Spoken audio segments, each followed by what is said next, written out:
All righty, we are here, and Leah is here, and we have done our pre-show rant about how terrible being a content creator and being involved in that never-ending hall of horrors is, and how wonderful it is to be sort of beholden to the mindless Faceless. faceless AI brain that controls all of our destinies. Oh my God, Lil Everett Yoakum is here. I haven't seen Everett forever. Everett used to pop into my live streams all the time and tell me to tell Mr. Chamberlain, which is Kevin Chamberlain. He used to tell me to tell Kevin Chamberlain Yodelay who, he used to pop in every single time, and I haven't seen you in Just to forever, remind Everett. you. Yeah, just to remind me. I'm glad that it stayed the same. Yep, and he popped back in years later and was like, "Have you told him yet?" Amazing. Yeah, okay. Great, cool.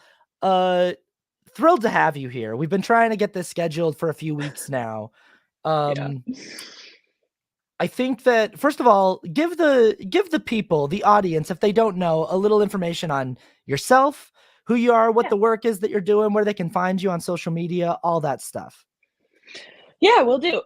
So my name's Leah, and I mainly talk politics, specifically left politics, which I think is why Austin and I have found each other's platforms. And you can find me at, God, I always forget that I'm going to have to, for the rest of my life, say this out loud. This is the name that I chose. Socialist Sloots, as in Sloots. That Is is that the like a one. play on like sluts? Like, is it like You sleuths? know, I can't believe that I have to say this on a podcast nevertheless, but do you know Blue Mountain State? No. Good. Keep it that way. I hope that no one in your audience knows it either, but there's a character who always says, instead of sluts, he says sleuths. And so I was like, originally I was drawing socialist pinups. So that's how it all started, and now here we are. And I do art, and I do make anti-capitalist art, but then you can also find me on TikTok at, again, I didn't give myself anything easy here. It's PTITE _LIA. It's Petite Leah because I'm French also. So I was like, I'll just make it a cool French word. And now I get tagged in all of these Pakistani videos. But that's unimportant.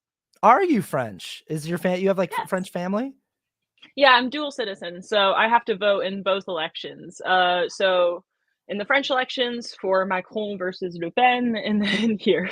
No way. Oh my God, Yeah. that's crazy. I also speak Wow. French at home. Wow.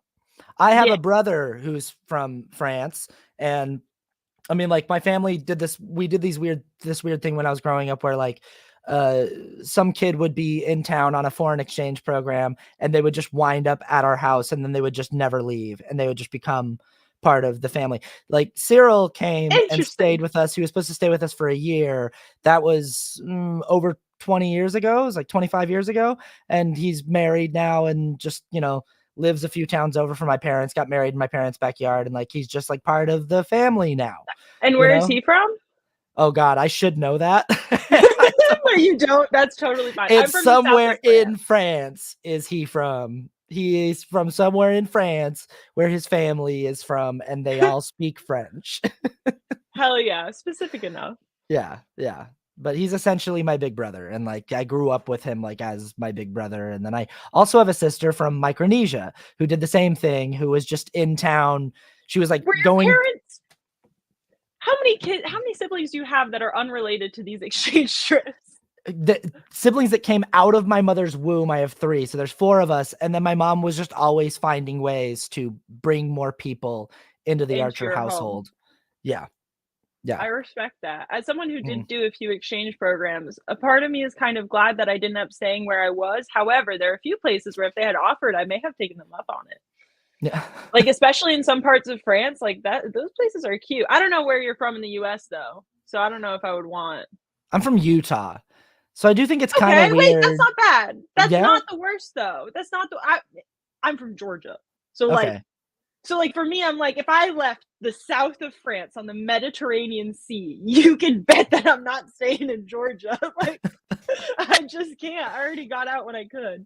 I think everyone always has like a lower opinion of the place that they're from though, because I'm like, I've never been to Georgia. Like, I want to see what Georgia's like, You may want to see Atlanta, but not right now. Not with all the political stuff. Maybe like No, it's kind of just going downhill. It was fine when I was a kid, though. No, it really wasn't. I hate Georgia. I will stay on. I But have not spent a lot of time in like the true American South. I just haven't spent much time like traveling and perusing those areas. I don't want to Uh, jump the gun, but I do wonder, and remind me to circle back to this, but I do wonder if that impacts, because I always get curious when I talk to like one of my closest friends. He doesn't always agree with me, and I know that that's also what we're going to talk about later. But one of the things that I love is trying to get to like the root of like potentially why, based off of our lived experiences, we would have gotten, especially since we share so much of the same knowledge, why we would have gotten to two different strategies. And I wonder if that's also part of what's impacting both of our opinions on the status quo. But we will save that for later. yeah, that's fair. That's a really interesting point. But lest we get all the way down that rabbit hole, I know that especially on YouTube where people watch, they accuse me of padding a lot. That's a thing. It's a big YouTube comment thing, is like too much padding on this video. And it means that like you Is it took like too fluff?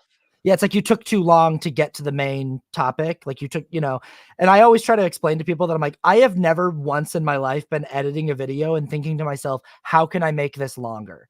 Like that has just Yeah. never, ever once come into my brain while I'm editing a video. I am always trying to make the video shorter. And people are like, you added padding to this so that the runtime would be longer. I'm like, I assure you I did not.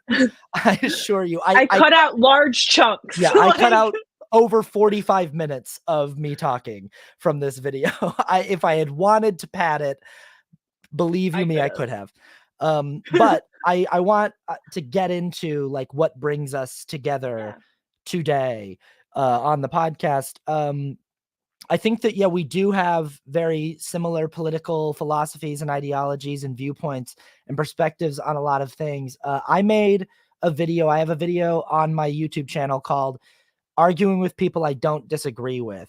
And the genesis for that video was that I had made a TikTok video that had a rough analogy of like a current, try to like sketch out version of like where our current political dilemma, Sketch is or also maybe doing some heavy lifting here. Let's be honest. It was doodle. a doodle on Bad, a piece of paper. Yeah, bad doodle. And then, as happens with analogies, a lot of people were like, here are all the problems with your analogy. And it's like, well, yeah. And it's like, and of course, it's an incomplete analogy for the totality of the political experience in America. I was trying to argue for like a very specific thing, but you made a response video where you offered a revised version of the analogy that felt more like it, maybe a more accurate version of why. Again. Yeah.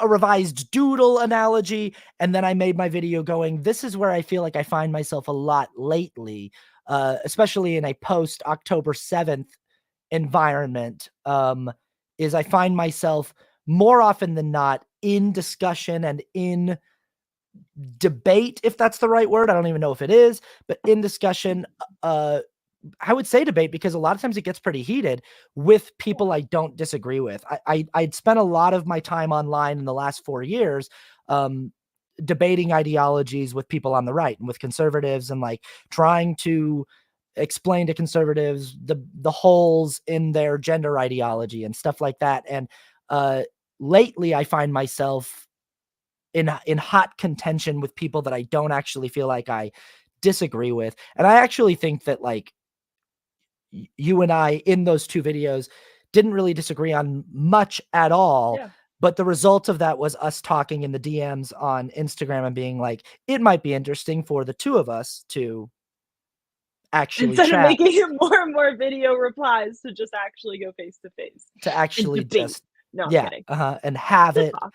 out. Is that, in your estimation, like a reasonably accurate recap of what? No, I think that that's spot on. I won't even disagree that I think that I have also, and I think that, and correct me again if I'm wrong, because right off the bat I do want to just be transparent, but I would consider myself a little more spicy left, is maybe like a little more, I don't want to say like extreme, because I do think that ultimately the end goals of us both disagreeing on the premises of capitalism that is the same. But I think that both of us, in terms of where the left is, you would be closer to the center, not by much, but still a bit to my right, and me a bit to the left. And there's obviously disagreements with how the whole compass goes. But the reason why I bring that up is because I do agree with you that I think that if you are past neoliberal or past Democrat, everyone past that is kind of just on top of each other, disagreeing about a lot of more things than we are a unified front to face the other side. And I think that a part of the reason why I agree with that so much is because when I made that video, the first one responding to you, to be honest with you, I just made it because I was like, oh, I think that I could make a better doodle, no offense. That was a little more accurate. So I was like, I'll just do that. But even in the comments, and I even started the video just like you started yours, being like, I really like Austin's videos. Like, Austin also, I think, appreciates my videos because he follows me. So we're like, I'm not trying to beef. But even in the way that those conversations always go, it just ends up getting, like you said, heated. So I would very much agree with how you said it went down. And not that we even got heated with each other, but I just think that people, like, even in the comments were like, I completely disagree with this, or like, I 100% agree with you and not him, and like all this other stuff. And I just think that this is long overdue and well timed for the topic. Yeah, absolutely. I would even, I would add to that, that I think that more significant than like where each of us lands specifically on the spectrum of like how far left are you or how much toward the center am I really don't like to think of myself as a person who like leans towards center or favors center. I think it comes down to, I think the differences majorly or mainly come down to communication styles and like what is our like approach to messaging in a public Yeah, no, facing it forum. definitely, Yeah. it's more of like a strategy disagreement than an end goal disagreement, I would say. It's very Mhm. much more so the disagreement is not, because I do think I agree that with the political spectrum, it does imply that we disagree somewhat on goals, but I don't think that we disagree at all on that. I think that it's very much just how we get there that we may not 100%. And even then, I think that we have so much overlap, which we saw in the Yes. videos. But yeah, we'll talk Yes. about it. And even like some of that is like, it's like, is it really a disagreement if it's just a stylistic difference? Because there's some parts of content creation where it's literally just like this vibe seems to work better for me and my particular audience, or like, so it's like, if like you said, spicy, like it's like if having an approach to content that's a little more like, I'm not gonna handhold you on this, I'm just gonna fucking like, hey, this is why this shit's dumb, like it, like that, if that approach is like a stylistic choice that seems to be a better vibe for you. And if my approach is like, I'm going to try to make sure that we're like laughing so that this medicine goes down a little easy, put a little sugar in there for you. And also try to Yeah. like, but also I can be a total unrelenting asshole in my videos from time to time too. There's videos where I'm just like, oh, I'm not being nice at all in that video. And I'm not Yeah. even like trying to put on a nice face in that video. But I think that, yeah, that's a thing where it's like, it's literally just like a temperament or style shift here and there that might be. 100%. I mean, Yeah. even just with the bus video, just for if anyone hasn't watched it, Austin's video, and I will be upfront about this from the start, and I think that this also does just reflect our two styles, is that yours was undeniably more funny. It was more humorous. It was more lighthearted. It wasn't as the world is ending as mine was. And I do think that that's not just that we may see it differently in terms of like timelines and like strategy and all that, but also just like you said, stylistically, like I'm much more blunt with my delivery than I think, which sometimes gets me in trouble. But I'm happy that it got me here. So Yeah. Yeah. congrats. Cool. Okay. So that is sort of like the gist of maybe the dynamic here that we're establishing and laying out for the audience. And I think that that's thorough enough. We talked to, I sort of sent you over a outline that you responded to on Instagram of like what I wanted to talk about. But you had mentioned when I first came out with my YouTube video about this exchange, you had mentioned that that as far as I guess maybe end goals go, or maybe a strategy thing goes, because the title of this episode is The Future. And I think that what we're talking about is like where we both are trying to maybe nudge the nose of the ship in terms of like which direction we think would be most beneficial to get us to a place where our goals are achievable in a way that minimizes harm and all that stuff. You had mentioned that you believe that like capitalism as a system needs to be dismantled before we can build something better in its place, simply as a matter of, dealing with the ticking clock of climate change. And I don't disagree with you at all on the immediacy of climate change demands and of the climate crisis. And I also don't disagree with you at all that like capitalism is a dead system that has been advanced to a point where it's like whatever about it was maybe working, it has long since stopped working and has been dead and rotting for a while now, and needs to be, if not entirely destroyed, needs to be massively excavated and reworked. Is that, first of all, is that an accurate sort of description, would you think, of what you were saying to me in response of like saying, I think this needs to be completely dismantled Yeah, before we can even talk about what I the rebuild definitely, looks like? my political views definitely, and I agree that 100% capitalism is a dead system. I Mm, do, and I know that this gets me in hot water with my audience, even of me saying that I actually kind of disagreed with Karl Marx on this one. That I don't think that capitalism had that many beneficial things from the start. I think that it definitely, I agree more with like the side of capitalism eventually leads and is heavily intertwined with colonialism and imperialism, and that you can't really get rid of all of that, agreed. and untangle that mess. And so for me, I think that even the benefits in terms of innovation that a lot of people credit to capitalism, I personally, and maybe this is just the anthropologist in me, so I think about like things on a much longer time scale normally, because that's what I studied in college. But when I look at capitalism and just the amount of planet destruction that it has done in the short amount of time that it's been around, as well as just rising inequality with in regards to relatively how much extreme wealth we are creating on this tiny little planet and how much it is held in very few hands. I think that all of that to me makes it disagree with Karl Marx that like maybe it wasn't necessary as a stepping stone. I also disagree with the idea that like history is in fact linear, but that's a separate thing. But overall, I do agree with you that capitalism, regardless of if it was ever been beneficial, has run its course. And now we are at this crossroads seemingly where it's, do we continue chugging on slightly where we are now and work within what we have, or do we try and completely dismantle it and do something else? And obviously, it comes down to the question that people are always talking about of like, can you dismantle the master's house with the master's tools? And to me, I think that politically, I lean more towards no than I do yes. However, and I don't know if it's maybe just that event that like not too long ago, like a few years ago, I was more progressive than I am right now, communist. I think maybe it's that I hold on to those parts of me a little bit.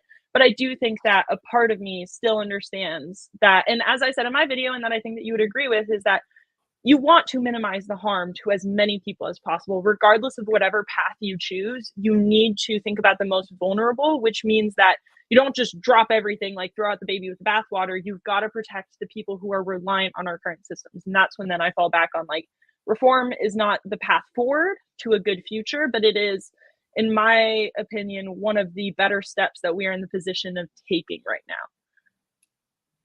I don't know if that. Excellent answer. I really like that adage about you can't dismantle or can you dismantle the master's house with the master's tools. What does that mean to you when that comes up in conversation? Like, what does that mean in the context of this conversation about dismantling this system? I think that to me, it implies that if we keep some amount, like we look oftentimes to the successes of the Nordic countries, of like social democracies, and where we have more of a, honestly, just a better safety net than we've ever seen in the United States, so that when people fall from this very cutthroat, individualistic system called capitalism, that when they eventually fall, because people are bound to, that there's a nice, cushy public safety net that can catch them. And my issue with that is that capitalism, because the only thing that it gears itself towards will always be profits, in my mind, that means that they will always be stripping that safety net. So no matter if in the system of the master's house, no matter if you keep on trying to build something new within the master's house walls, the master will just come in my mind, and just beat it and crush it. And then you have to start all over, versus if you start from scratch, then you actually have a chance of it continuing and not being a continuous fight as much. And so that then it can truly progress, rather than us seemingly, as we're seeing in the United States, fight to just not go backwards. We're not even talking about moving forward. We're just like, could we please at least just keep women's rights, or like something of the sort? And they're like, no. So that's kind of where I see it. Awesome. I'm looking over my outline here, and I'm realizing that I sort of wrote it like in a weird order. So I'm gonna sort of just shift up the order here, but like I think this Yeah. just keeps us in the line of thought we're currently on, talking about this specifically. And then we can move on to another topic. Let's say that we were able to fully dismantle capitalism sometime in like the next 10 to 20 years. And again, you know, because we're monitoring this ticking clock, this impending immediate crisis Doom. of the climate, you know. Even there, Yeah. crisis meet doom. Yes, doom. No, yeah, exactly. Yeah, this impending doom. Let's say that we are able to like mobilize in a way that does deal with the fact that this dead system needs to be dismantled and taken down.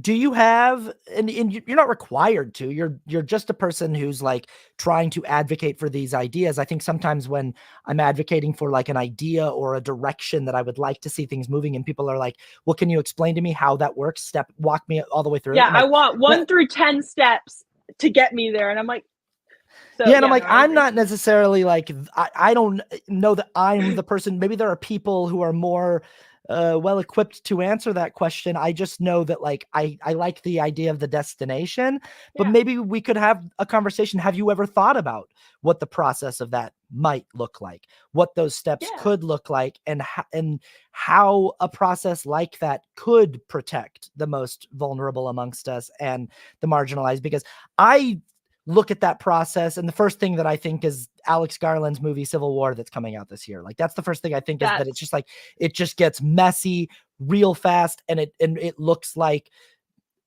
mass bloodshed, and like it just like things get way worse before they have a chance of getting better. Is there a world in which you can see a system this big and this pervasive and this powerful being dismantled that doesn't look like that? Or is that sort of, am I right in going to that space? Yeah. So I do want to preface, and now I like that we started with our cute little getting to know each other. I'm just turning my phone on airplane mode. I don't know if you guys heard that buzz.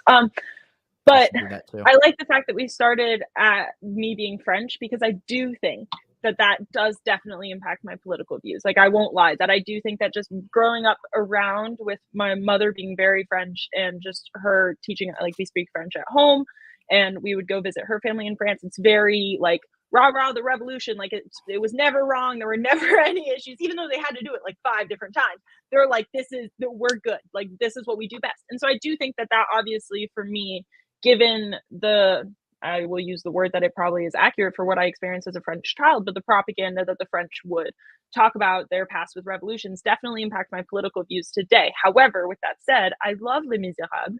I've seen it so many times, so I'm not dumb in that. I know, because that's where I get all my historical information, but I'm not dumb in knowing that like it is obviously something that is scary, it is unstable, and it is terrifying. Like, it just is all of those things, and it is violent.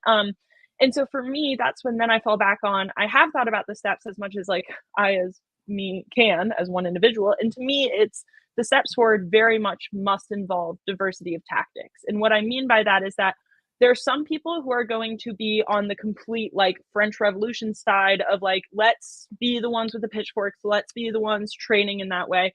And as much as I think that there is a sect of society that attracts, sure, fine, cool. If I'm chronically ill, that's unfortunately not me.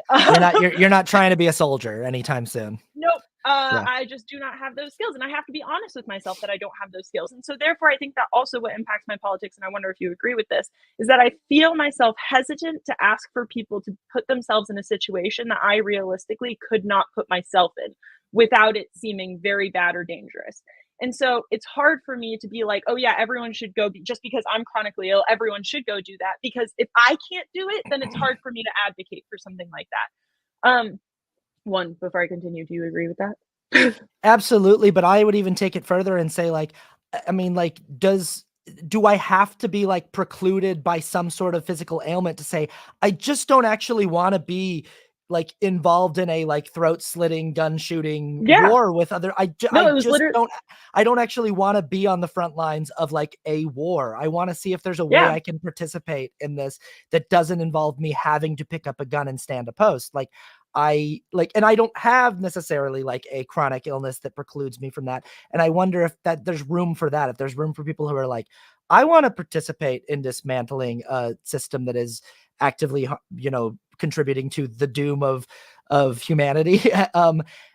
And is there a way to participate in that, Yeah. or is that And just so like, no, that's you're a fucking coward? Like, and that's where I yeah. completely agree with you, because as someone who like my sister, she trained in martial arts her whole entire life. And I was given the opportunity, and every single time I said no, even before I was chronically ill, because that's just not who I am. I mean, for fuck's sake, I want to go to med school. Like, I am the person who wants to do the helping, not exactly the hurting. And so when it comes to my gut instinct towards that part of communist ideology, honestly, I will say that, like, it does, I still have that regular, like, honestly, I would consider it a, people would probably call me that a lib reaction, or just, I just think that it's just a natural knee jerk reaction. And so sorry, just the comments are so distracting, but they're so exciting when I see them. And so while I do see that side, I do think that with a diversity of tactics, it has room for all of the above. So there are people, and that's the part that's so beautiful about diversity of tactics, is that just because someone else is doing something that you don't necessarily fully agree with, you can point out your criticism, similar to what I think I was trying to do with your bus video. But you can still, at the end, like I said in that video, still ultimately agree on certain things. And so for me, a part of what I really worry about with that type of mindset, of where we are talking about more French style, that's what we'll call it, I do think that that is just inherently, it leads to a lot of ableist culture. It just does. It always does. And it is always the most vulnerable who are on the front lines. And it always hurts the most vulnerable. Like, again, if you need any clarity and you love music, Les Miserables is a perfect film for you, or the Broadway version is really good. So I hear. So, like, that's one side. But then the other side is mutual aid and divesting from our current systems. And that, I think, is where, to me, that is so much more important than the last option, which is more reformism. Because reformism, I do think that it has its place, specifically with regards to dulling the edges of this very sharp, dangerous system, to try and make it more manageable, and more of like, if I want, like, similar to what I say oftentimes and what I said a year ago, and now I feel kind of gross saying it, but I will nevertheless. But when you have to pick between your enemies, I would much rather, and I think that you would agree with this, I would much rather pick the enemy that doesn't believe that we should just have semi-automatics randomly on the street. Because if I'm not the person to buy that semi-automatic weapon, then, like, and I'm coming up against a Republican who does, and who has no issue with harming my person, I would much rather that day have been fighting a liberal who has one of those shitty little signs in their lawn that says love is love. Like, I would much rather be fighting them than that. Not saying that I would want to fight at all, but that's That's kind what of I'm where I saying, is end up. I don't wanna be, like, fighting those guys. Like, no, exactly. Like, I don't want to have to get to that point. And I think that that's when I lean more towards, when I look at mutual aid and divesting, I'm very much of the mindset that the Black Panthers had a really good idea. Now, definitely there were lessons to be learned, specifically with regards to how they were maintaining the organization, and especially with being armed, and how that then led to it being a more dangerous org for people to get involved with. And I think that separation between that side of the org with other mutual aid aspects could be a lesson to be learned. However, they had a really good system going, specifically for getting, like, ambulances in their district, and specifically for, like, food programs for children. And I think that through those mutual aid organizing, I know that this is a really long answer, but through those, then we could divest from our current systems. And by divesting from our current systems, one, it makes dismantling those systems a lot less harmful to the vulnerable communities, because they now have an alternative to go to for their clinics, for, like, for healthcare, for food, for all of those essentials that we know people will need in unstable times. But also, I think that then it leaves the last option, which is the least important, which is, again, reform. And the one in between organizing and reform is unions. And so that's kind of how I see the way forward. And now, obviously, I don't have all the answers for like the steps, but I can say that in my mind, we're going to get a lot further, a lot faster by focusing on that middle one where it's more inclusive than the far one. And so it's more so like if you can cook, then guess what? You can show up to a mutual aid event and do food not bombs. If you have some sort of artistic skill, you can donate that to whatever org to help them build their platform. Like there's so many smaller ways that are less dangerous that organize and divest from our current systems that I think will get us further than reform.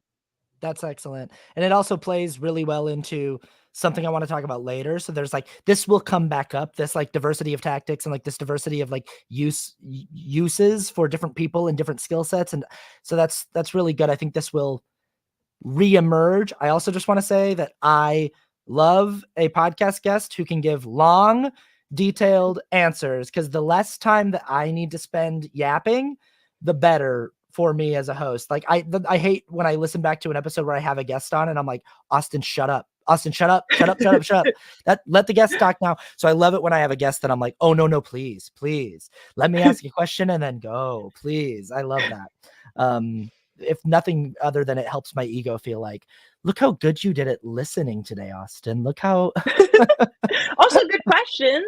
You can pat yourself in the back for that too. Okay, that was a really, really good examination of kind of a probably abstract breakdown of like an approach to what dismantling could look like and what full-on dismantling versus reformism and those things.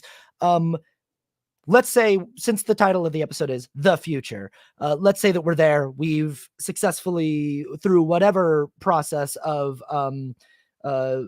multiple tactics, we have successfully dismantled. We are now in the era, the space of like, the clay is now ready to be molded into something new. We have raw materials with which to build.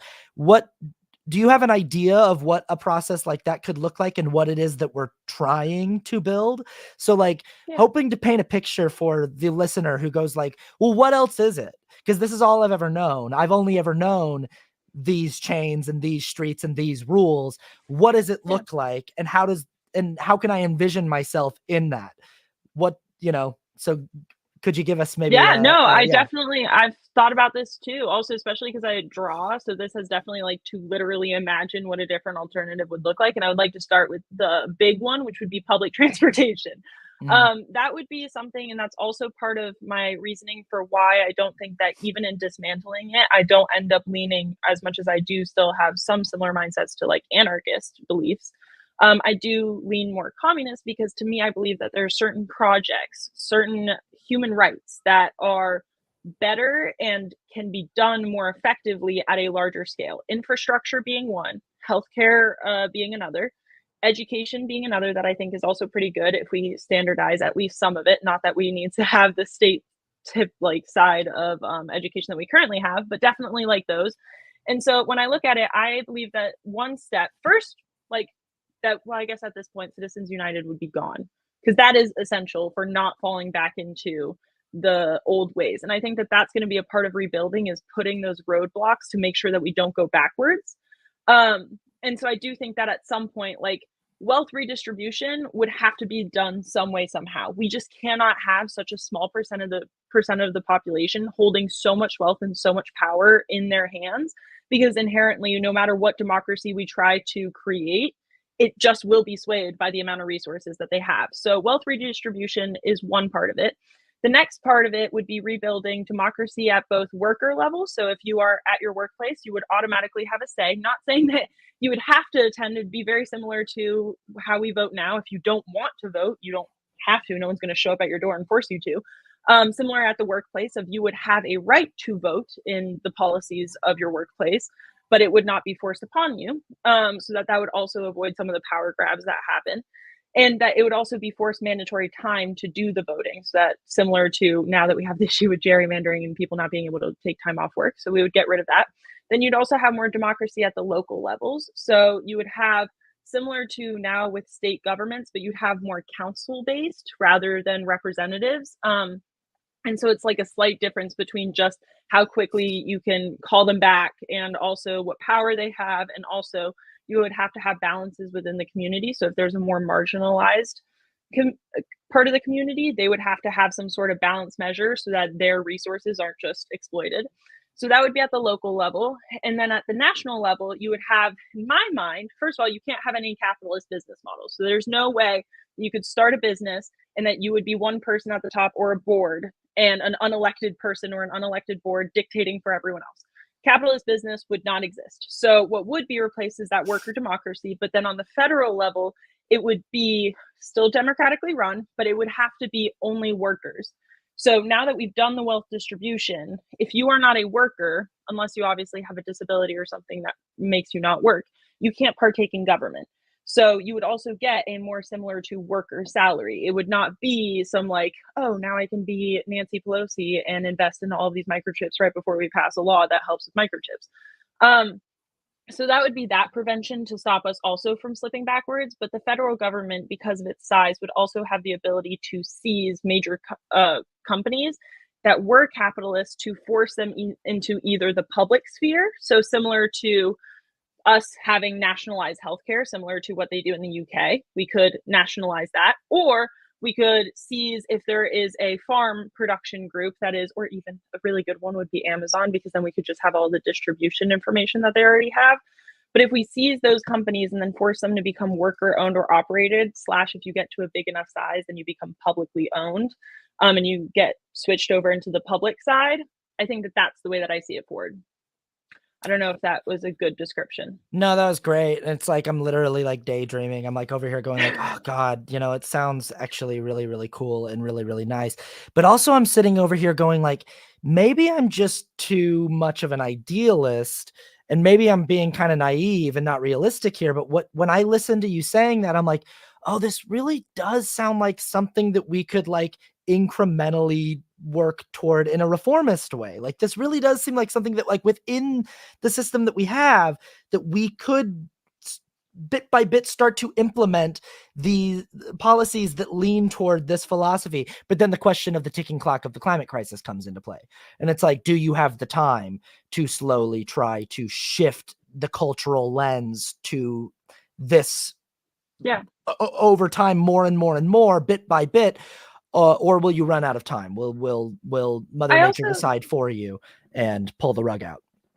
I also think that the other thing that keeps me from being an incrementalist is not only climate change, but is also, again, I'm from Georgia, so seeing their reaction in Cop City has been really eye-opening for me personally, to see the extent to which our opposition, i.e. the more openly fascist group, how willing they are to roll everything back. I mean, we've been seeing it with the child labor laws. We've been seeing it with so many different things of just, it seems like it, like we were like, I thought that we figured this out, like gay rights, so many things.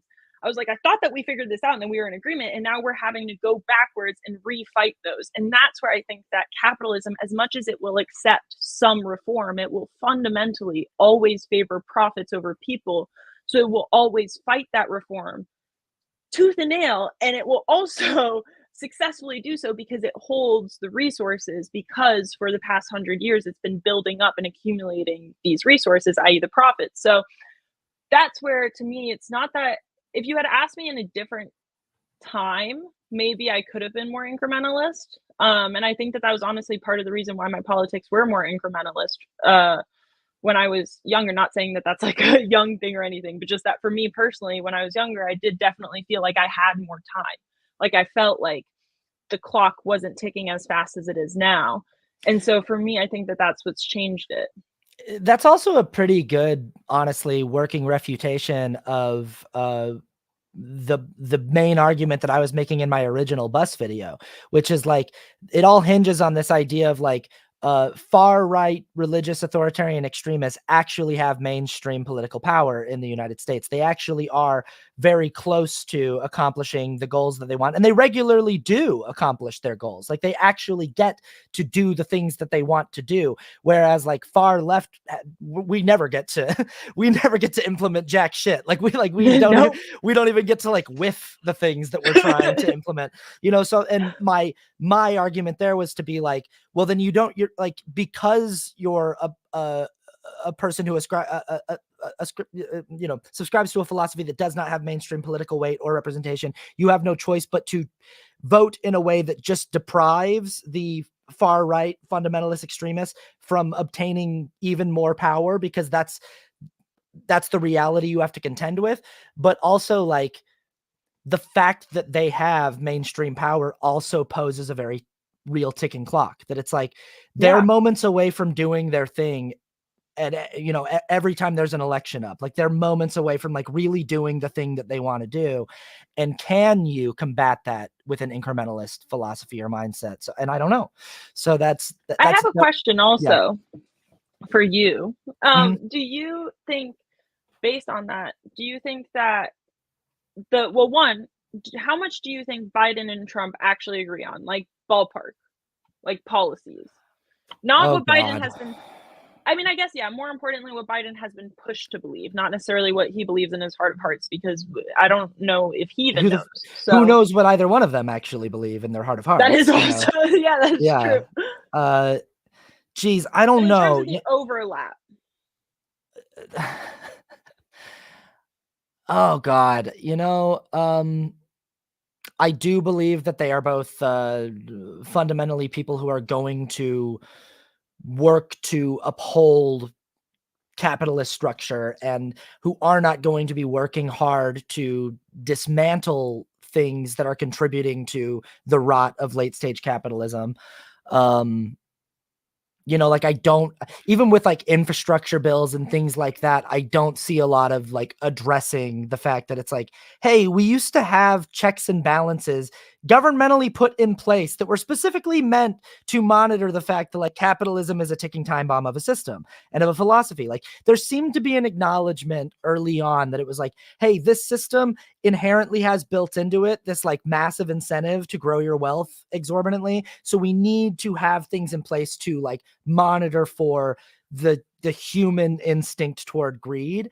And it seems like everything post Reagan era has spurned on the like accelerated death of the system, because it's just like Reagan ushered in an era of politics where it was like, what if we just didn't have any of those checks and balances or regulations? What if we actually just let people's greed run fully rampant? And I don't actually see really any mainstream political power in America today doing anywhere near enough to combat that. Being like the closest that you get is someone like Bernie Sanders, who will at least like talk about it, who will at least be like, yeah, hey, like like, you guys, like, this is not how it was supposed to be, you know. Like, and I definitely don't see Joe Biden trying to implement policy that even like nudges the ship in that direction. I do think that he's better at like course maintaining than what you get with a Donald Trump, which is Trump's more interested in just like personal dominance and power than he is with he's gonna be a dictator, but just for one day. Austin, yeah, just yeah. today. It's just Like, one day. I don't think that the Biden-Harris administration is as interested in like dynastic philosophy of like, we want to None. instill some Otherwise, they wouldn't have run with him. yeah, which that's maybe the biggest mystery of all, honestly, Leah, for me, in the current political quagmire and dilemma that we find ourselves in, is just that it's like, I just don't fully understand what the the DNC is up to. Like, I didn't understand it in 2020, and I remember when everyone was like, he'll be a one-term president, and I was like, but no, he won't. Even then, I was like, what are you guys talking about? Like,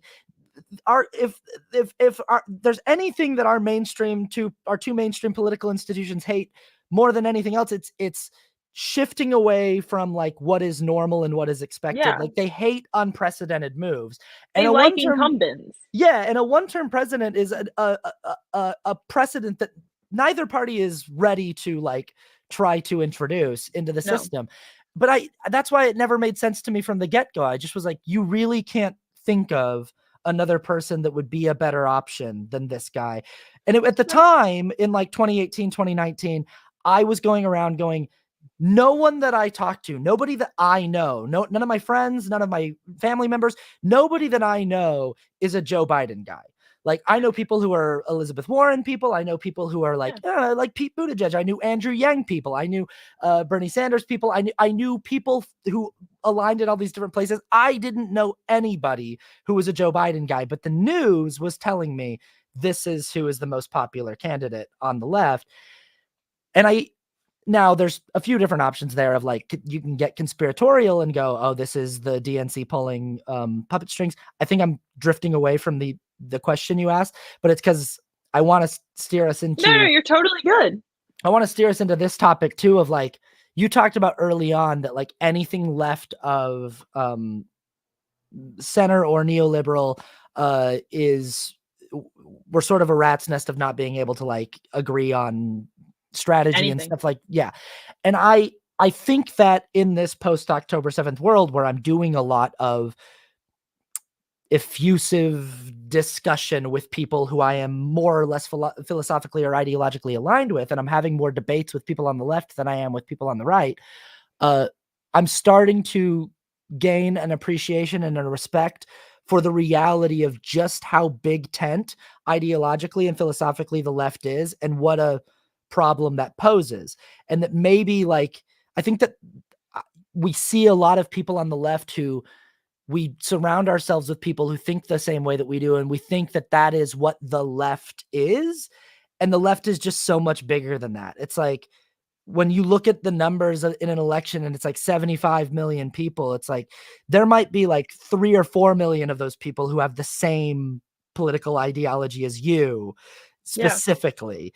But, you know, maybe that many, and you might be friends with a lot of those people or have a lot of those people in your social circle.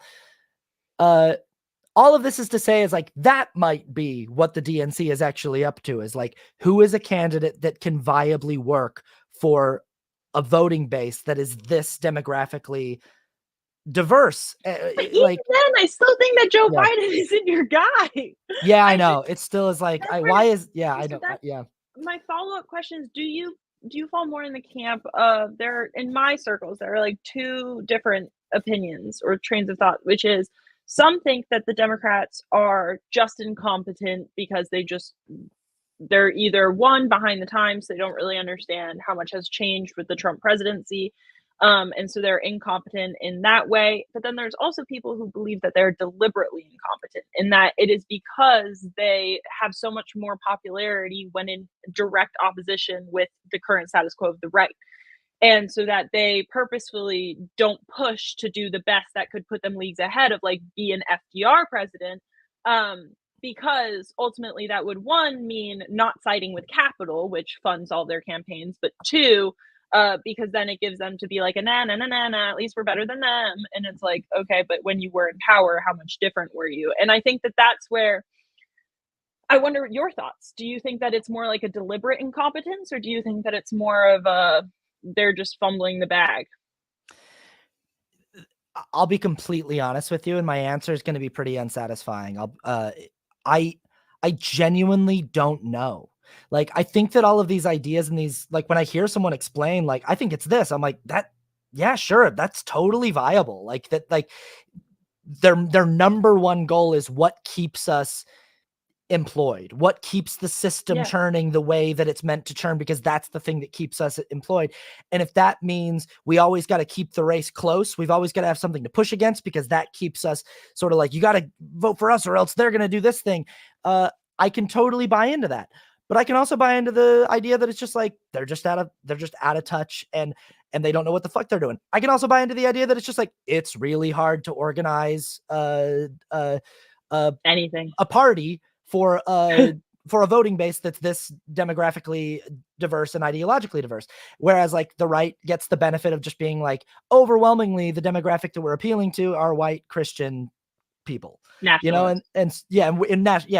we have that benefit of having a smaller ideological base to have to cater to. I can see it being any number of things. The real answer is that I'm like, I don't actually fully understand what makes powerful people do the things that they do, because I've never really understood why no billionaire just like steps in and just is like, hey, you know what? I'm going to buy up enough real estate in different urban areas across the United States, and I'm going to house the unhoused. And I own this property, and I get to do that. It's mine, and I don't owe anybody any money on it. I own it, and they get to live there. And I'm like, we would erect statues in your name. Like, you would go down in history as like one of the greatest human beings who ever lived. Like, the Mormon church that I was raised in has $150 billion stockpiled. And I'm like, you guys could run, like, the world would bow down to Mormonism if you just stepped in and you're like, we're going to use 50 billion of our $100 billion to just sort of like fix the housing crisis, and we're just going to like fix this overnight. It's like the world would be like, the Mormons saved humanity. Like, and the fact that they don't do that is just a thing that I can't wrap my brain around. So when you ask me like, what are they up to? I'm like, I don't know what powerful people are thinking. And all I can really come back to is like, there must just be some kind of poison in wealth and in greed that like that just ruins people's abilities to reason properly.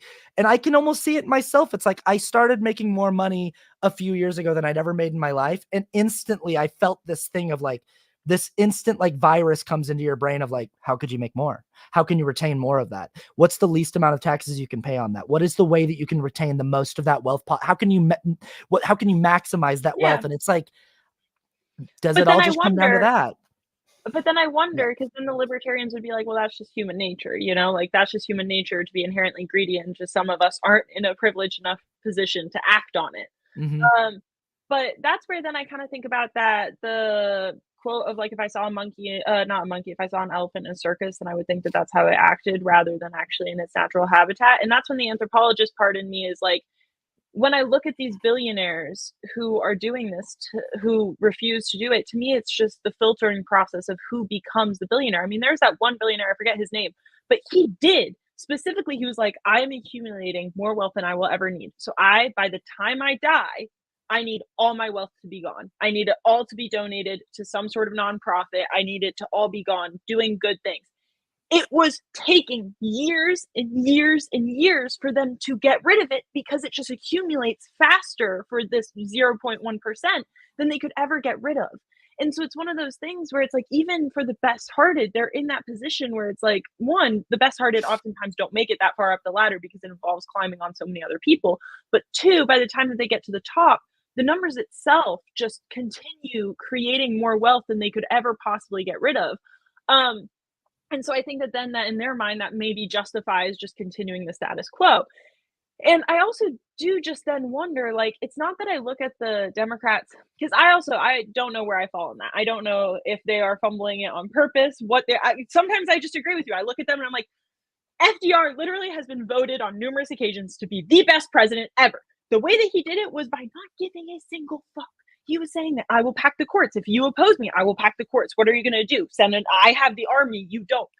He did all of those things by ignoring decorum, by pushing for what the party wanted. Well, not even what the party, but what the people wanted, even when that wasn't exactly what he believed in. I mean, he wasn't a diehard socialist. Like, he wasn't out there being like, social security is necessary because we need to get the means of production under control. Like, no, like he was someone who very much just saw the writing of the wall, which is, if I don't play ball with this large percentage of the population that want these policies, I will not get reelected. I will not have political success. And I look at the Democrats and I'm like, it's the same thing and you're not doing it. And so that's why then, to me, I fall back on, and I think that that's what also impacts my views of, will neoliberalism, and therefore liberals, therefore just mainstream Democrats, always capitulate to capital and always bow down to it, regardless of how bad it is for the rest of the people? Because ultimately, the people aren't who they care about. They've shown us a long time ago that they don't actually care about what their voters think, because they keep on pushing these candidates that are ungodly unpopular on us. And so rather than trying to change course, they stick with the status quo. And I can't help but sit here and be like, if nothing else, they know that it is self-serving. they know that it also puts a lot more vulnerable people in danger. And so in my mind, I'm like, what alternative reasoning is there other than they are just stupid? Which to me is kind of what I try to avoid as much as possible, of just like, you're just stupid. So Yeah. to me, it's like, it must be kind of what you're saying, of this power of this profit corrupts, which is why, then to circle back to why I don't believe in reformism, is that I just think that the profit incentive is the embodiment of greed for humans. So to build any amount of systems around it is bound to create inequality, because it just is something that revolves around, I have something that you don't, rather than let's all be in a society that shares what we need. Yes. There's another possibility here, and I'm going to pivot us into our final topic that I want to talk about, which is like, we'll see how deep we can get into this one, because it's a whole other thing that we could probably spend an hour to an hour and a half talking about. But there's another thing here, which is like, when we look at a candidate that's being put in front of us that seems to be so unpopular, and when we look at a situation like what's currently happening in this election year, where we're going, how could you possibly not be taking a stronger stance against Israel, when this is like, it's gonna kill your election? And it seems like that to us. It seems like, in the circles that we run in and in the spaces that we occupy online, it seems clear that it's sort of like Trump with COVID in 2020. It's like, if you could have managed that like in a halfway decent way, And yeah. you might have skated across you might have been fine, but you like fumbled that so hard in an election year, and it really it really killed your chances of being reelected.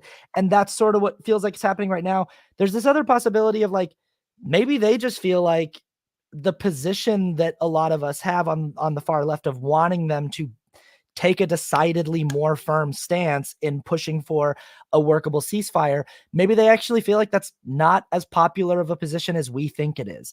That maybe they're like, yeah, we understand that we're going to lose like potentially like 1 million or 2 million of the votes that we had in 2020, that those people will never come back, but we think we can still win in the electoral college without those votes. Like, maybe it's not as popular of a position So as I we think it wonder, is.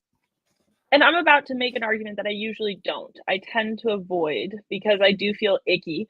And it was in my notes, but I wonder your thoughts in response to that. Is accelerationism is pushed a lot in my circles, where people are like, actually, it would be better if you want to dismantle capitalism by completely stepping away from the bourgeoisie politics of Democrat versus Republican, and just let the Republicans annihilate the Democrats, because they will do that. And then people will be radicalized to how bad capitalism and how bad the status quo actually is for their own personal interest. Well, I don't disagree with that. I personally think that that relies a lot on making people's lives worse, which to me, in my experience, means that less people would have time to organize. More people would be fighting for their everyday survival, rather than actually being like, I can go to this community meeting, or I can go harass my local governor. Instead, they're like worried for if they're going to be put in a new prison cell that is getting funded by Cop City people and stuff like that. So like, on one end, I see that. However, the part of accelerationism that I can't disagree with, because that part I fundamentally disagree with, because it puts the most vulnerable people at increased risk, which to me, until we have alternative networks of mutual aid built, if we had those, I could be more for an accelerationist argument, because then we're showing them how bad that system is, but they have an alternative. So they have someone to catch them. I just cannot think that giving them nothing and then being like, now go build that alternative, is a good idea. I just don't think that we're there. Like, if we can't get people to boycott Starbucks, we're not going to get people, while they're fighting for their life, to now build a socialist utopia separate from capitalism. I just don't think Absolutely. that that's possible. 100%. So Yeah. that I agree with. However, the part that I do think is fascinating is specifically with Democratic strategy. And I look at the border crisis, where I look at, honestly, their stance on abortion, many of those things. When you look at when a Republican is in power, the language that Democrats use to describe the actions that we all know they themselves, if they were in power, would continue to do, because they have, similar with the border, similar with Biden being like, I'll continue building your wall, even though he was saying, well, kids are in cages. He kept the kids in cages. But when kids are in cages under Republicans, they use language that mobilize these the people that you're describing, because I do agree with you, we are in a smaller, as much as I do think that a lot of people are waking up to being pro-Palestine, especially in the younger groups, it is just fundamentally correct. And I will not forget it because my parents are both boomers, that there are still a lot of those people around that outnumber us. And so I agree with you there. However, when Democrats actually are in a position to oppose Republicans, that's when they heighten their language that then, in my opinion, convinces those liberals to have the position that I wanted them to have, i.e., like kids in cages bad, because they're willing to say that because Trump is the one doing it. And so I wonder if and again, this would be a long-term strategy where then I circle back to I don't think that we have time for long-term strategies. But then that leaves out me. I don't know what strategy we have time for. But do you think that in an alternative world, when Trump becomes president, all of a sudden Democrats are a lot more willing to say it is a genocide, to say the words Israel is a Zionist apartheid state? Do you think that is likely? Because that is a really interesting point. That's really interesting that, like, to get them to say it, it would need to be because Donald Trump is allowing it to happen. And if Donald Trump is allowing it to happen, then they can, it's a really interesting point. Oh, God. But even then, that's the thing, is like, it still wouldn't materially, even when I do think that through and I do think that it's a good point, I'm still like, Palestinian lives would still be lost. But right now, it just seems like no matter what we do, this will continue. So yeah, I mean, God, what's so frustrating about this conversation is like, this is the work that we both like immerse ourselves in and are trying to find a way to strategize on.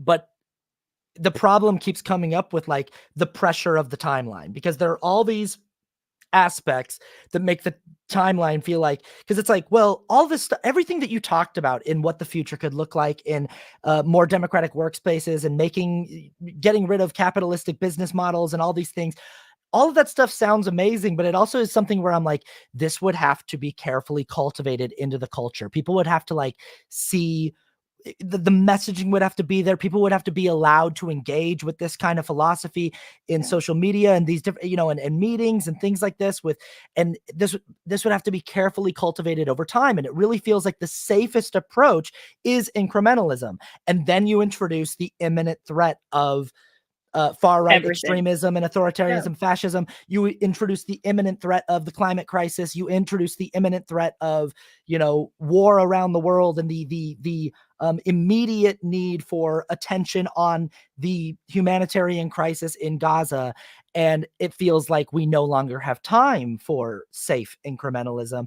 And then you have this sort of paradoxical thing between, can I still afford to try to use this multifaceted, multi-approach thing, or do I just need to start picking up a sledgehammer and being a little bit more reckless and just being like, sorry, there's no time and people are going to get hurt, but and like, and that's where I come into this last thing, which is, again, like I'm funneling it here because I do think that we are actually naturally arriving at this, which is another big thing that I keep hearing in the messaging in my spaces. And I think that you've probably heard this too. And this is why, like, a lot of my online discourse or discussion around Palestine and Gaza is about the way that we're talking and the way that we in the West are like messaging and how we are advocating, more so than just sort of like advocating. And that's probably something that I could be justifiably criticized for, that people are like, stop getting focused on how we're talking and just fucking talk about it. And I'm like, yeah, definitely. But I also think it matters how we talk about it. And I think that it matters, like, does the way that we talk about it invite people to participate, or does it discourage participation? And there are tactics and methodologies that I worry are discouraging participation. And one of those is this sort of philosophy of like, your advocacy is all or nothing. You are either giving yourself fully to this and you are all in, or your advocacy is worthless. Like, if you are just the sort of person who posts on your Instagram story once a week about this, that's equivalent to zero. And it's also equivalent to like, you might as well be in the IDF. Like, fuck you. Like, it feels so, a lot of what I see sort of has this like underbelly of aggression. And I understand and sympathize with where the root of the aggression, that it's like, I genuinely don't know if I've witnessed a humanitarian crisis on this level in my lifetime that's so publicly broadcast and so like visible. So I understand like how that elicits strong emotion from people that feels like if you don't care about this as much as I care about this, then you're a bad person. You just are. But sometimes that messaging, I think, creates an environment where it's discouraging for people to want to participate and want to get involved rather than welcoming. What are your thoughts on that? I 100% agree. Actually, I just want to give a quick anecdote about this because I think that it's pertinent. I go every week, 2 times a week, to the bridge in my tiny town, and I just hold signs that just say very basic things that should not anger anyone. Like even one of the signs says something along the lines of like, "That's not the sign that I hold." Not that I disagree with the sign, but to tell you how like nice it is of like ceasefire now or stop US government complicity in mass annihilation. Like nothing like Israel should not exist. Like that we're not Yeah. that's not as much as I think that the solution is one state and that state being Palestine with equal rights for all and it's a democracy as much as I believe that. My sign does not say that. And so it's literally we're not saying anything. We just stand on this bridge where there's a lot of traffic for an hour twice a week and just remind people that it's happening. Like truly, just because we understand that there are a lot of people, especially in my tiny town, who are older, who don't necessarily have social media. So just to remind them that it is happening. A new person decided to join us because it's free to join with everyone. And as much as I appreciate this person, I really do. She's I hope I don't know their pronouns, so I'm gonna go by they them, but they have a lot of great energy. And you can clearly tell when they showed up of like when they first showed up, I was the first person on the bridge that they crossed and they started chanting really loudly, Free Palestine. And I was like, love the energy. But here's the thing. We are invading as much as we are just on the street. This is not one of those protests where it is a mass group of people. So we are trying to like get loud. We're trying to make our voices heard. This is just a subtle reminder and also just for these people on the bridge to build some sort of community around this. And then she went and she grabbed a sign, and they started chanting nonstop the entire time that they were on the bridge. And so naturally on this bridge, there's a stoplight. And so these people are stopping, and rather than just reading the sign, this person is chanting very loudly at them. And again, I don't think that that's the worst that could be done. I think that the time is like, again, the emotions, I agree with you completely. It is so justified to be that angry. But on the flip end, that's where then the strategic part in me is like, but will that invite more people to come to the bridge? It would be a lot more powerful to be on this bridge with more signs than with a few more people chanting. It would be a lot more powerful to also have it be more welcoming where they could come and talk. Yeah, I'll just be honest, like, in my lifetime, I feel like there have been causes that I have been called to go and participate and demonstrate and march and hold signs with where, like, I felt like the environment emanated love, like a Black Lives Matter march or protest in the wake of, like, something horrific that we all watched that we're all like, "Yeah, we all just watched, like, a really fucked up thing happen, and now we're all gonna organize and march about this thing that still keeps happening, this epidemic of, like, police brutality and violence," but, like, the space when you enter it feels like it's emanating good vibes, and it's Yeah. like it feels so tone policey to be like, hey, when you're telling people not to do genocide, can you be nice about it? Like it feels Because so. it feels so silly and Yeah. so, especially in comparison to the cause, it feels just inappropriate. But Mhm. at the same time, the cause, as much as I wish that it were just a humanitarian thing, because it should be calling on everyone's humanity, it is inherently political. And so for politics, as much as I hate playing the game of politics within reformism, and that's why I, as much as again, I'm not gonna crap on it all the time. Sometimes I will. But most of the time, what I'm advocating for is you do both. You go show up, you may vote for whatever your morals are calling for. If you feel as if you just cannot stomach another vote for Joe Biden, then I support the diversity of tactics with supporting an alternative candidate. If you feel like we need to keep Trump out at all costs, whatever. But my point is that I do think that because it is inherently political, we have to think about a strategy that will get the most people on board and the most people to stay involved and to do so sustainably. And that's where the black or white thinking of what you're talking about, of people dogpiling on someone because their activism isn't good enough for you. I mean, like, not to use this sad and awful example, but like if Aaron Bushnell expected everyone to do his extreme act of protest, we would have no one left for the movement. And that's not to discredit that form of extreme act of protest, but I think he himself was even very much aware that it's not supposed to be a rallying cry for people to copy. It's supposed to be just a wake up call, a very tragic. I wish it was unnecessary. I can't even get myself to say that it was unnecessary, but it was his decision and I can respect that. But like, we can't all be that principled, because ultimately it gets us in danger. I'm so glad that, yeah, I'm so glad you brought that up, because that is sort of the basis of what's brought up this thought for me. Is like, I've been ingesting a lot of all or nothing sort of like dogmatic, like, hey, it's, if you're not doing this and usually what people, when people say that, I think like, what do you mean by all? What does that mean to you? What is a totality? What does a full-throated absolutism mean to you? And does it just mean that anyone who's doing less than what I'm doing isn't doing enough? Because it's like, you can undoubtedly always find someone who's doing more. Exactly. And so I'm like, because the end game, truly, Aaron Bushnell showed us like there's nothing left to give. He left all of the money that he had to the cause, and he gave everything that he is physically capable of giving to the cause. And so it's like, that's what totality looks like to me.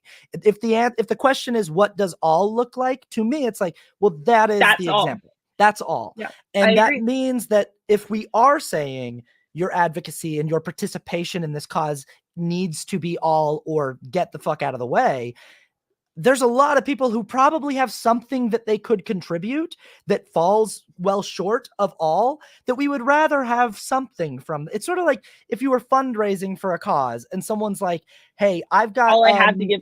Yeah, I've got $10,000 in my bank account and I can give you $100. And we're like, why can't you give me 10,000? It's like, I'd rather have your $100. If you can give me $100, thank you. Like we would rather have the $100 than zero from you.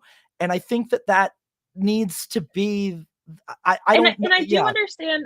I do, on the flip end, to steelman the all or nothing position, I do think that there is something to be said with, especially for people like us who are just inherently in the imperial core, who are getting, and that's also why I don't look up to Nordic countries as much as other people do, is because inherently capitalism, regardless of how much reformism you do it or imperialism falls the same, the inherent power structures that are there between the capitalist and the worker, or the imperialist and the subjugated people, no matter the reform, it will always be exploitative.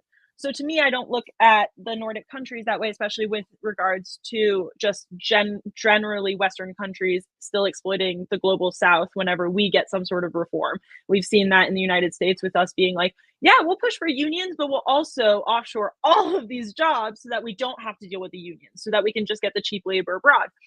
And so as much as I see that, the thing with the all or nothing activism that gets to me is that I agree with the idea that we need to get more uncomfortable in the Western hemisphere, and also just in the imperial core, that we need to be uncomfortable, that we need to get used to it, because that is how we are going to enact change. And I agree with that. And I think that that's where the all or nothing kind of comes from, of like, get your ass out of your privilege and go do something.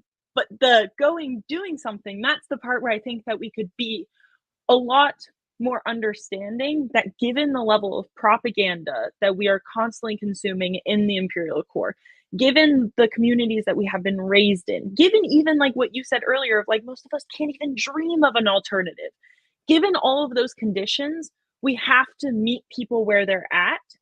And for every single person and for every single activist that I know, their lines are going to be different. Like, for example, I know one of my close friends who's more of a social democrat. He is willing to organize with the true libs of libs, like the liberals who are blue dog Democrats who believe that capitalism does have some inherently good qualities. People who I can't agree with that.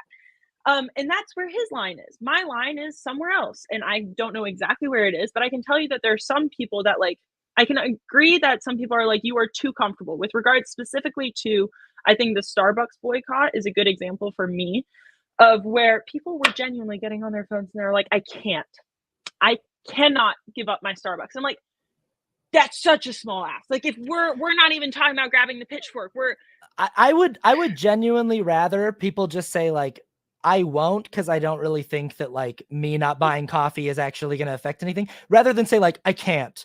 I'm like, hey, if you just want to be like, I don't actually think that like me not buying coffee from a place is going to like convince Benjamin Netanyahu to like change his genocidal philosophy. But like, you know, like I get it that like money's, those are the pain points. I would prefer that to someone being like, I just can't. I'm like, oh no, you of course can.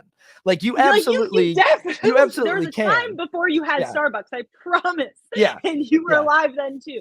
But and even when I made my video, shit talking boycott fatigue with regards to Starbucks, I did, and I cut it because again, I'm like you, where people are always like, wow, this video is so long. Thank you for adding so much information. I'm like, you have no idea how much information I just cut out. But and one of the things that I cut out was that I didn't include McDonald's when I was talking about boycott fatigue, specifically because of the context of food deserts. Of it felt too much of a broad stroke to be like, you can give that up, because I have met, just in my time as an EMT, I have seen communities where literally the McDonald's is the only food that is pre-prepared that is in their area. That's done on purpose, obviously. And so for me, that part I understand, but I do think that, at least for me, my line is somewhere along the line of, if you are consistently, and I mean a majority of the time, choosing your comfort over your morals and your principles, then I think that ultimately you will not be a comrade of mine that sustainably stays in this fight. Not even that you're not someone that, like, I'm not going to go the length of being like you're not a good friend or you're not a good person or anything like that. That's a separate conversation that I do think is interesting. But with regards to the movement, I will not spend my time organizing with you if I don't feel like you can do it sustainably and to even your own morals. Like, not even applying my own morals, but if you come to me and you're like, I think that this boycott thing is really worth it, and I see you consistently choosing your comfort over that, that to me is indicative of you're just not maybe ready for this type of organizing. Not to say that people can't change, but I do think like the black and white and the in and out and I mean, I hear it all the time because like I still don't know what I'm going to do in January, in November. I don't know who I'm going to vote for. PSL is trying to get on the ballot in Georgia. I would love to put my vote for someone who talks about seizing the top 500 companies of the United States. Do I think that they have a shot in hell in winning? Not at all. Do I think that it could send a message similar to FDR, where it's like, you've got to play with us if you want to win next time? Yes. Is that a long-term strategy that I'm willing to bank on, given what the Republicans have in store? I don't know. And then on top of that, is Joe Biden, one, even going to still be alive, but two, is voting for him also strategic in the sense of he is the better of the two for where we have seen a lot of movement and momentum and growth and inclusivity, which has been the union movement. So I'm like, Joe Biden is definitely better for that kind of organizing than Trump. But either way, I don't know. All of it is bad. I'm really, really glad that I got you in here. You're so well spoken, and you're so like everything that every one of your positions, I trust you on, because it's so clear the amount of time and the amount of energy that you've put into like thinking about and considering your position. It's not just a thing that you're like, I watched a TikTok about it and I liked it. Like you very clearly come from a perspective where like you are putting in the work to try to formulate a really well-educated viewpoint. And it's really, really nice for me to listen to it. I really, really like hearing you elucidate your thoughts. Do you have time for me to ask you two quick things? Because we're like going over here, but I enjoy listening to you sort of break things down. So there's two things I want to like hear you give me an argument as to why I should like adopt this more, maybe even my audience like think about this more, because like, you know, this is born out of a video of like arguing with people I don't disagree with, because there's also, we talk about like maybe strategic differences or like stylistic differences. A few that have popped out just in this last section of discussion when we're talking about Gaza and Palestine and this whole thing. One is you mentioned how even though you don't necessarily message this, your true philosophy is a one-state solution, a free Palestine with full rights and dignity. Is inherent in that you believe in the eradication of Israel, that should be a no longer? And what This- does that mean to you, a one state solution? Yeah. Help me, because I hear that and I'm like, oh, I know that a lot of people would go, whoa, like you just Yeah. talked about wiping out a country of several million people to obtain your. Yep. So can we get into that a little bit? No, 100%. Actually, I got into a disagreement with specifically that with presidential candidate Dean Phillips. It did not end well. But my position basically comes from, again, I think that it's heavily influenced by my French background of just looking how the French handled their past colonialist states. And the longer that they tried reformism and the longer that they tried to implement some sort of two-state, it always ended up in some sort of apartheid situation between the indigenous people and the immigrants.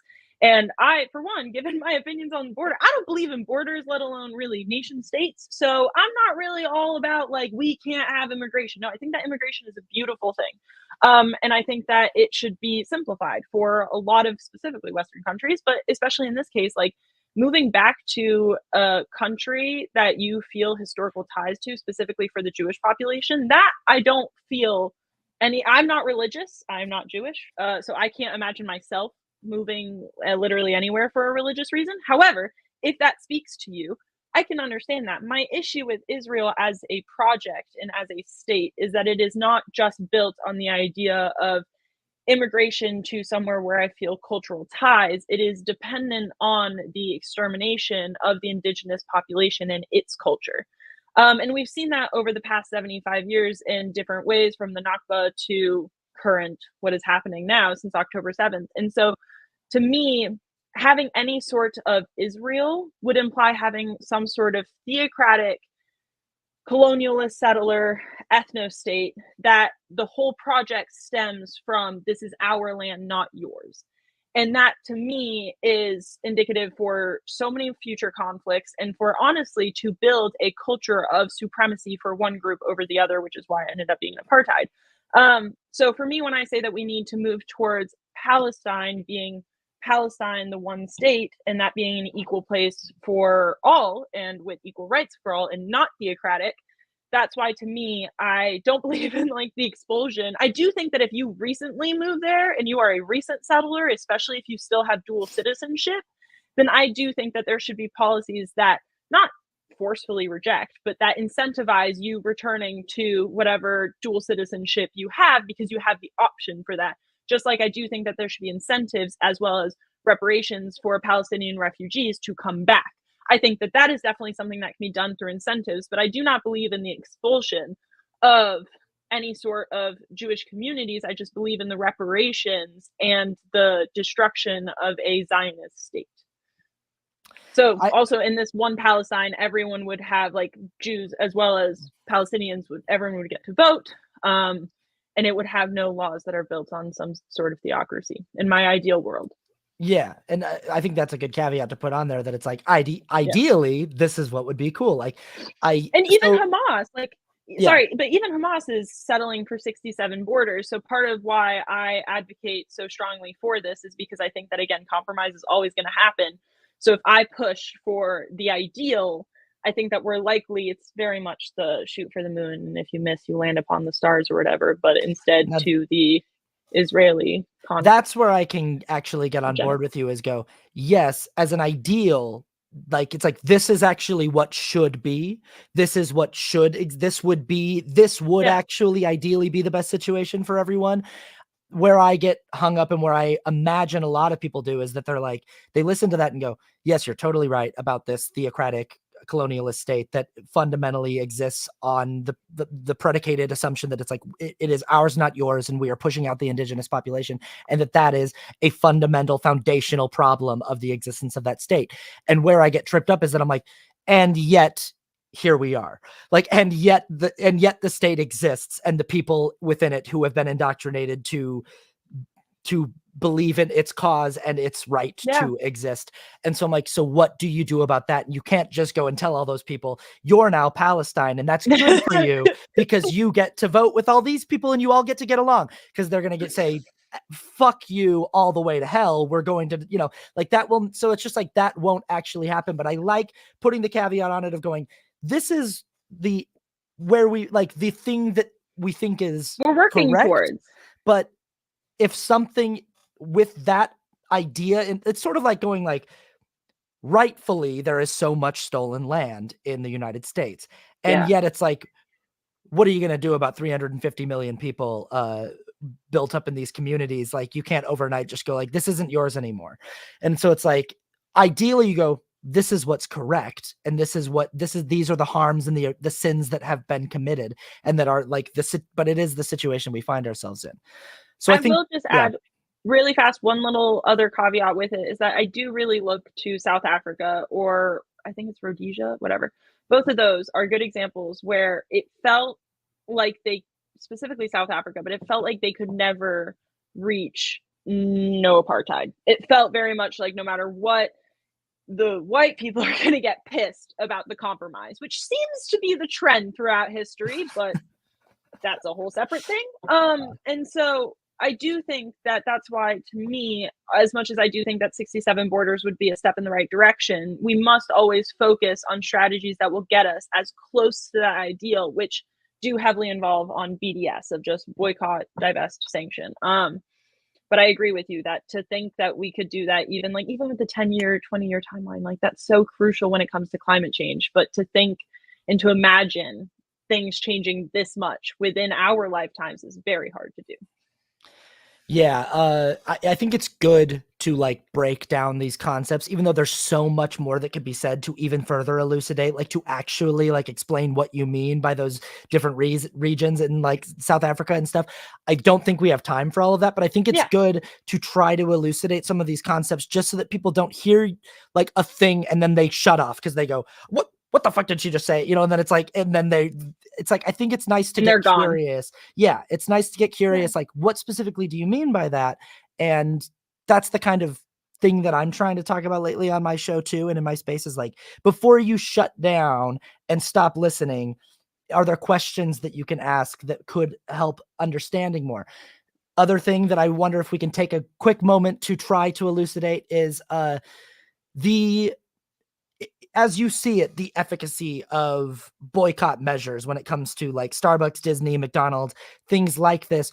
Like, I think it could be really easy to get kind of cynical about that and go like, I don't know if me not buying a latte from store, or like how many millions of people need to effectively buy into a boycott like this before it has the kind of force that can actually move the needle at all. And I think what stops a lot of people from participating is just the idea of like, I don't really believe that me not buying a Big Mac is going to have an effect on what's happening in Gaza. And so if you could maybe try to offer an argument for that. And yeah. I think for me, it's not even the boycott. I do have some cynical beliefs as well, just given the size of some of these corporations, that I think about even just the American market being not that important in comparison to the global hold that they have on whatever India. We're talking about like, like China, they've got millions of people everywhere. Yeah.